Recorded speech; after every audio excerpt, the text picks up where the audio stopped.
राम मला सोडून जाऊ नकोस. दही भाताचा काला कौशल्य खायला घालत नव्हती, पण काही काही घालत होती माई. वाल्मिकी रामायण वाच माई, काही काही वाईट नाही माई. मा तुला एक सांगू, जर मला तू वर मागितला, मला जंगलाचा राजा बनवलं, पण एक संकट येईल तुझ्यावर. काय रे प्रभू? हे प्रभू संकट कोणतं? मा हे संकट तू मी सहन करणार नाही मा. का? मी वनवासाला गेलो ना मा, माझे पिता मरतील, तुझा कुंकचा तिलक फसवून जाईल मा. मला वर मागितलं तू विधवा होशील, जग तुझी निंदा करील, जग तुला नावं ठेवील, पण ध्यान ठेव हे मा, माघारी आल्यानंतर मी कलंक पुसून काढतो मा. हे वैद्य तो सहन कर. मी गेलो ना, माझा बाप जरूर मरण, याद राख. बस माझा बाप मरण, दशरथ मरण. बाप मेल्यानंतर आधार संपतो माझा.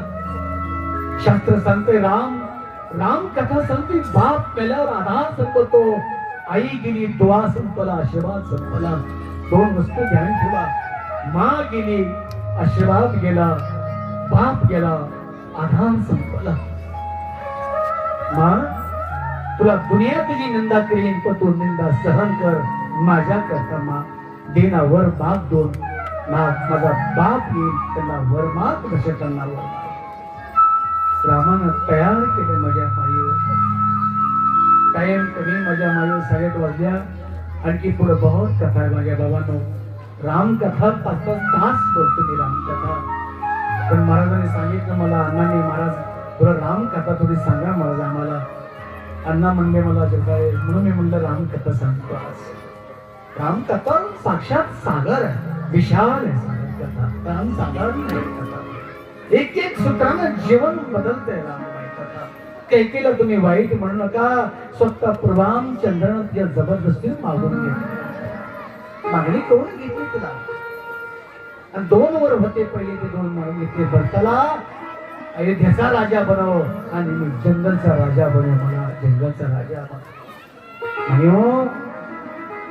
प्रभुरामचंद्राचं 27 वर्ष होतं, आणि माझ्या मायो जानकी माताचं वर्ष होतं 18 वर्ष होतं. बघा माझ्या मायो. आणि प्रभुरामचंद्राने 27 वर्ष अयोध्येचा त्याग केला. माझ्या मायो अयोध्ये त्याग केला 27 वर्ष. प्रभुरामचंद्राने नाही बघितलं माझ्या मायो मागं पुढं.